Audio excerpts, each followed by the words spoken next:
Hello viewers, welcome to my channel and welcome to my another video. আজকের এই ভিডিওটির মাধ্যমে আপনাদের একটি গুরুত্বপূর্ণ টপিক আলোচনা করব। আমাদের প্রত্যেকের কম বেশি সকলের পোস্ট অফিসে অ্যাকাউন্ট আছে, আর এই অ্যাকাউন্টে টাকা যখন জমা করতে হয় আমাদের অ্যাকাউন্টের অফিসাররা আমাদের হাতে ঠিক এমন একটি রিসিপ্ট দিয়ে দেয়। এই রিসিপ্টটি হচ্ছে পোস্ট অফিসের টাকা সেভিং অ্যাকাউন্টে অর্থাৎ আপনাদের অ্যাকাউন্টে টাকা জমা দেওয়ার একটি স্লিপ, অর্থাৎ ডিপোজিট স্লিপ বলেও এটাকে আমরা চিনি। এই স্লিপটা আপনাদের সামনে হাতে ধরিয়ে দিলে এই স্লিপটি আপনারা খুব সহজ পদ্ধতিতে কিভাবে ফিল আপ করবেন এই ভিডিওটির মাধ্যমে আপনাদের মাঝে শেয়ার করব। তাই ভিডিওটি স্কিপ না করে প্রথম থেকে শেষ পর্যন্ত দেখতে থাকুন এবং চ্যানেলে নতুন হয়ে থাকলে চ্যানেলকে সাবস্ক্রাইব করতে ভুলবেন না।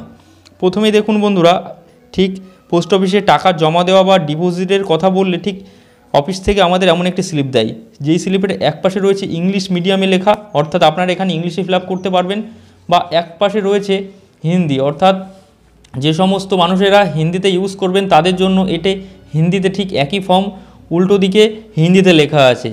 ঠিক আমরা যদি ইংলিশে ফিল আপ করি, আমাদের আজকে এই ভিডিওটিতে ইংলিশের মাধ্যমে আপনাদেরকে দেখাবো। প্রথমে দেখুন এই পোস্ট অফিস স্লিপের এখানে SB 103 বলে এখানে লেখা আছে, SB 103। এখানে তার ঠিক নিচে দেওয়া আছে পোস্ট অফিসের নাম, অর্থাৎ আপনাদের যেই পোস্ট অফিসে আপনাদের বইটি আছে সেই পোস্ট অফিসের ব্রাঞ্চের নাম আপনাদেরকে এখানে লিখতে হবে। আমি একটি উদাহরণস্বরূপ এখানে একটি পোস্ট অফিসের নাম দিলাম।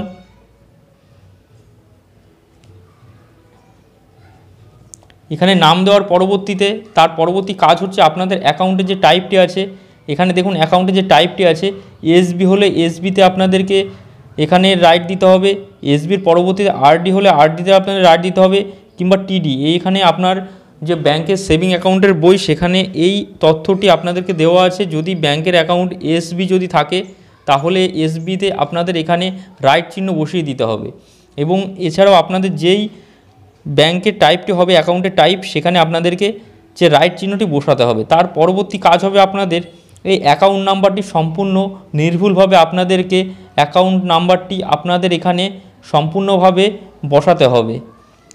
সম্পূর্ণ অ্যাকাউন্ট নাম্বারটি বসানোর কাজ হয়ে গেলে তার পরবর্তী আপনাদের কাজ হবে কি, অ্যাকাউন্টের নাম্বারটি বসানো হয়ে গেলে আপনাদের কাজ হবে সেই দিনের, অর্থাৎ যেদিনকে আপনারা টাকাটা ডিপোজিট বা জমা করবেন সেই দিনের ডেটটি এখানে লিখতে হবে।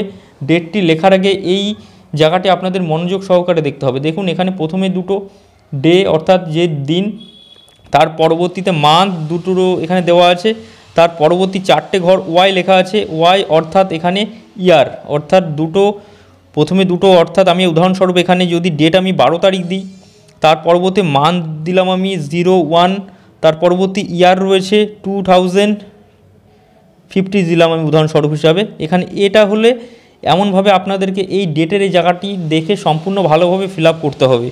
তার পরবর্তীতে যে কাজটি আপনাদেরকে করতে হবে, যে এখানে দেখুন pay into the credit of mister অথবা মিসেস, এখানে যেটা রয়েছে আপনাদের যার নামে ব্যাংকের অ্যাকাউন্ট তার নামটি এখানে ফিল আপ করতে হবে। এখানে ফিল আপ করা হয়ে গেলে আপনি কত টাকা জমা করতে চাচ্ছেন সেই টাকার অ্যামাউন্টটি আপনাদের এখানে ওয়ার্ডে লিখতে হবে। যেখানে লেখা আছে দেখুন এখানে ওয়ার্ডে লেখা আছে, অর্থাৎ আমি যদি 1000 টাকা জমা করি তাহলে এখানে আমার উদাহরণস্বরূপ হিসাবে লিখলাম 1000 রুপিস অনলি।